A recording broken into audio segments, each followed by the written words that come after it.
Hey guys, Kyle the Death Knight of Anime here, bringing you my review for Attack on Titan Season 3, Episode 20, and I'm sorry this one's late as it is, guys, it's just, this particular episode, it was one of those very heavy-handed episodes where I wanted to get as much information down as in my notes as I possibly could, because I wanted to miss as little as I possibly could when basically discussing this episode in my review. There was just so much that was pretty much revealed in this episode, and even then with this review, I'm sure I'm not gonna get all of it. Like I'm sure I'm gonna miss at least one or two details, obviously.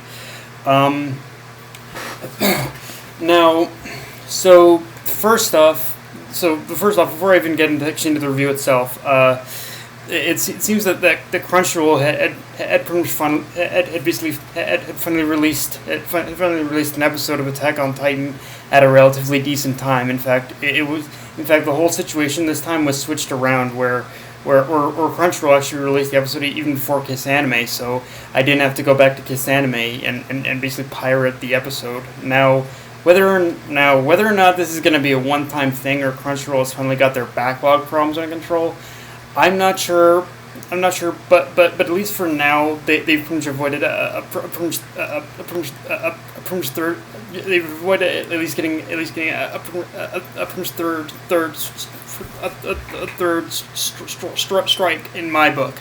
So yeah, and the third strike, and it's one of those things where I'll still probably use Crunchyroll for other anime, but it's one of those things where it was getting so freaking annoying having to go to Kiss Anime when I had Crunchyroll already, that it was like I was thinking of almost abandoning Crunchyroll, at least in terms of Attack on Titan. I'd still use Crunchyroll for other anime, but yeah, I was close to abandoning Crunchyroll when it came to Attack on Titan. So at least it's good to know that at least for this one time, that they got it right. I don't know what it's going to be like for basically every other time, though. But I guess we'll just have to wait and see. Now, with this episode, we pretty much pick up from basically where we left off, where we dive deeper into Grisha's life and what it was like for him growing up. And going off what I said last week, this episode presents Grisha's story in a way where there are some key parallels to both Eren and Erwin's upbringing, but at the same time, we can also see a lot of key differences when we start to compare. For instance, both Grisha's father and Erwin's father had told their sons a hidden truth about the world, but the intent was very different. In Grisha's father's case, he just resigned himself to the way things were, and wanted his son to do the same. His son to do the same, and his son to do the same, only for the simple purpose of honestly protecting him. But unfortunately, with what happened to Grisha's sister, but unfortunately that combined with what happened to Grisha's sister only pushed Grisha even further down the path, of being a lot more like Eren when he was older. But the problem there is that for better or worse, like with Grisha's father, he was kind of right for pretty much as much as a coward as he was acting. He was kind of right he definitely had the right idea, at least in terms of he basically knew he pretty much knew of the risks of. He knew the risks of what would face Eldia if they tried to fight back against Marley, and in the end that's pretty much exactly what happened. That's exactly what happened. As we see with what happened to the revolution, the Eldian Restorationist, which we'll get into what happened to them in a bit later here, but yeah, it's really a difficult situation where it is noble to fight. It is noble to fight, obviously, but at the same time,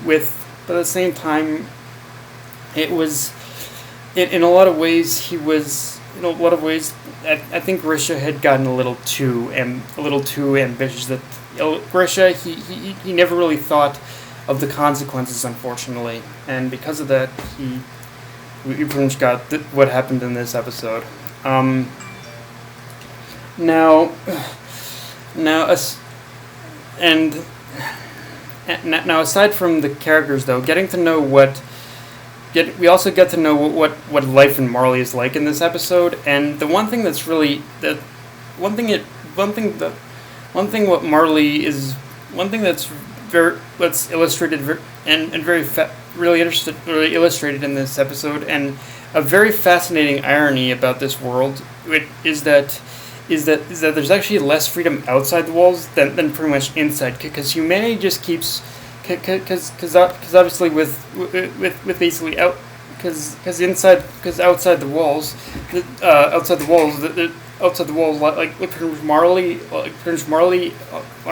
Marley constantly oppresses,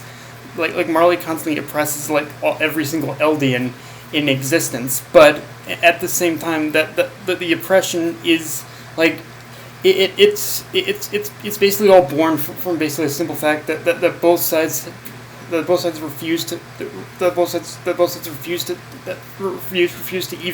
even try and understand each other. Like the one thing to pick up on what we see of Marley is that it all comes down to pretty much to basically humanity making the same mistakes over and over and over again. Like they just keep repeating the same cycle without even trying to understand each other. Like Marley didn't need to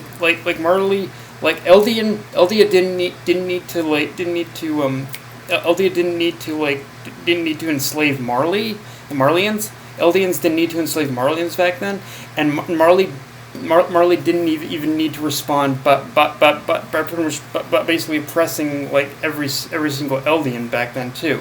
So when the whole Titan War thing ended, but in the end it comes down to just a stupid thing, where humanity it didn't matter if you were humanity, whether Eldian or Marleyan, just kind of refuse to just kind of understand each other, and just repeat the same mistakes over and over again. It doesn't matter if you're Eldian or Marleyan. They're just repeating the cycle over and over again without even trying to understand each other.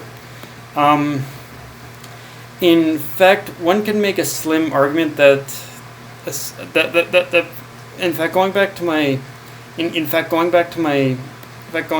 whole thing about going back to the whole thing I said about how life outside the walls isn't much better than life inside. You could actually you can make a very slim argument that aside from the Titans, that again there is definitely more freedom inside the walls than outside. As I mean, obviously there are still all those jackholes of a royalty, but and obviously Titans and worrying about the food supply and whatnot. Aside from that, for the most part, everyone treats each other equally. Whereas outside the walls, it's a completely different story. And that note, like, this episode went above and beyond in just giving us everything about the world of Attack on Titan has about how the world of Attack on Titan has really formed. But the main thing to take away from this is that everything that's happened up until now has really just been, like I said, going off what I said. Everything that's happened up till now has every event that's happened in Attack on Titan has really just been continuing conflict that's been going on for centuries without end. There's been no attempts in order to stop this war between the Eldians between the Eldians, or the Eldians that are on Paradise Island, and the Marleyan government. And it's continued like that for centuries without end. And what really gets to me definitely about this is what we learn in this episode of how the 145th king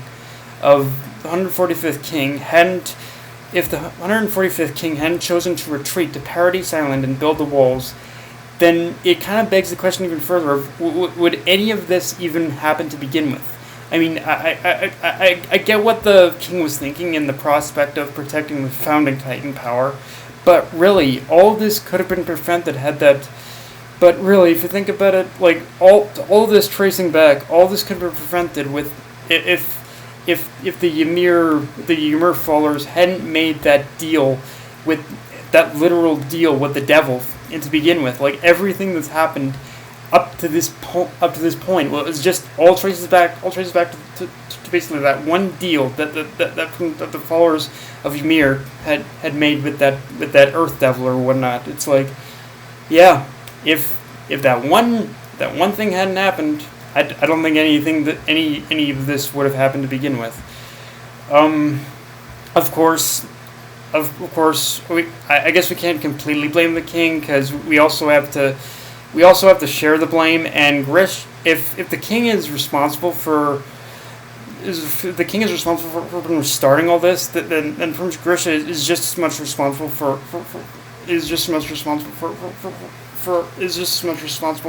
any of the events that have kind of happened up to this point. Like everything that's kind of happened, everything that's happened in the current timeline of Attack on Titan, it all traces back to Grisha.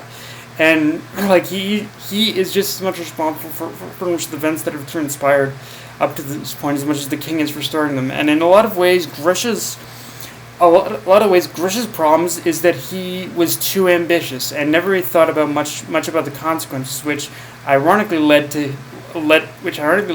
him doing the exact same thing to Zeke that his father tried to do to him. But both Grisha and his father are responsible for trying to indoctrinate their child. And only in Grisha's case, it was the opposite of what his father was trying to do with him. And in both cases, it's kind of a nice turnaround.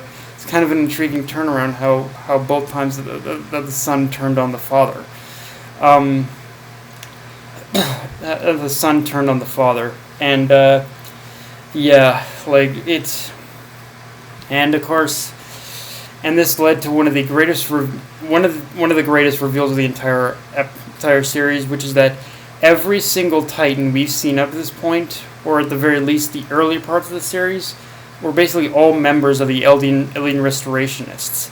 And that's one of those things where it is easy to recognize certain faces among the crowd, but it's only at the point where you see them transform, where it basically dawns on you as to where you recognize them from. Like it's one of those things where you're like, yeah, that guy looks familiar, that guy looks familiar, but then when you see them transform into Titan, you're like, holy crap, it's them.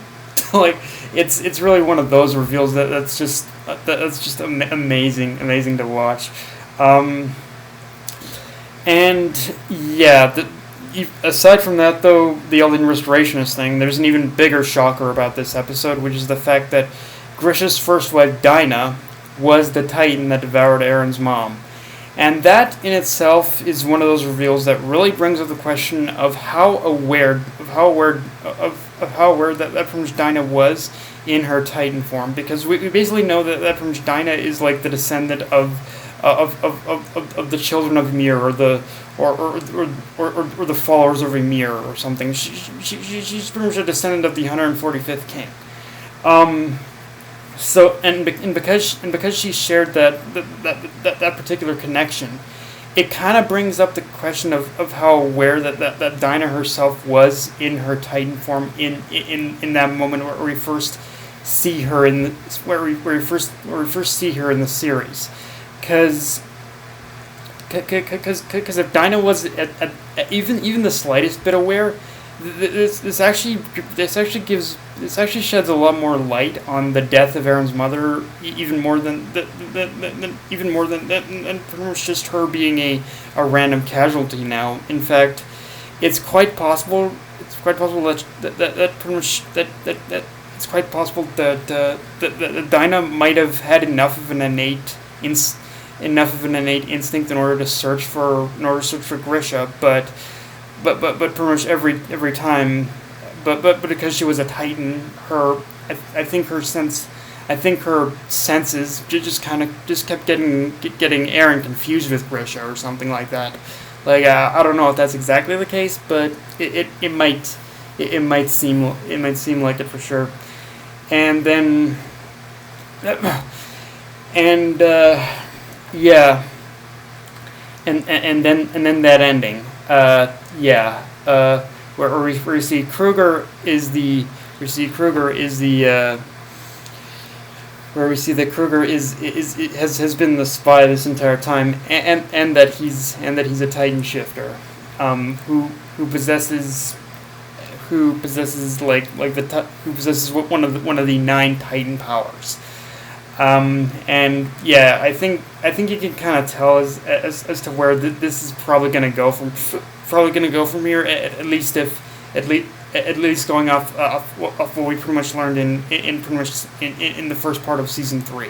Like the first part of season 3, we pretty much see like Grisha having the power of a Titan. So yeah, I think this kind of leads into how this definitely leads into how Grisha got his power for sure. But yeah, guys, an amazing episode. Like I said, I'm probably missing quite a few details in order to talk about. But yeah, this episode just gave us a whole bunch of good, juicy information just about the lore of Attack on Titan and how everything came to be. So yeah, just actually, I think this is like the perfect discussion chapter. So if you guys want to just kind of leave like things to talk about in the comment section, go ahead. So yeah, but yeah, guys, that's my review. If you enjoyed the video, like, comment, subscribe. Follow me on Twitter, Facebook, and Mr. Crunchyroll. Death Knight of Anime, signing off. Later, guys.